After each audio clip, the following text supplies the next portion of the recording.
बुलढाणा जिल्ह्यातील प्रादेशिक परिवहन कार्यालयातील लिपिक संवर्गातील 11 पेक्षा अधिक कर्मचारी हे बेमुदत संपात सहभागी झाले आहेत.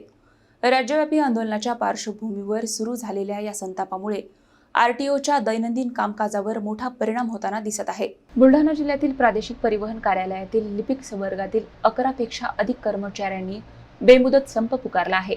राज्यव्यापी आंदोलनाच्या पार्श्वभूमीवर सुरू असलेल्या या कामबंद आंदोलनामुळे आरटीओ कार्यालयातील अनेक सेवा प्रभावित झाल्या आहेत. सकाळपासूनच विविध सेवा खिडक्या बंद असल्याने वाहनधारक आणि नागरिकांना परवाना, वाहन नोंदणी तसेच इतर शासकीय कामांसाठी अडचणींचा सामना करावा लागत आहे. दरम्यान या आंदोलनाला राज्य मध्यवर्ती सरकारी कर्मचारी संघटनेनेही पाठिंबा जाहीर केला आहे.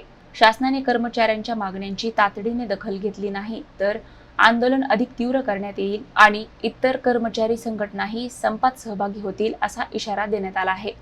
त्यामुळे येत्या काही दिवसात या आंदोलनाचा परिणाम शासकीय कामकाजावर आणखी वाढण्याची शक्यता व्यक्त केली जात आहे. आमच्या पदोन्नत्या रखडलेल्या आहेत. काही कर्मचाऱ्यांना पदोन्नत्या दिल्या, त्यांच्या पदोन्नत्या परत म्हणजे डिमोशन केलेले आहेत. त्यानंतर वेतन त्रुटीचा एक विषय आहे.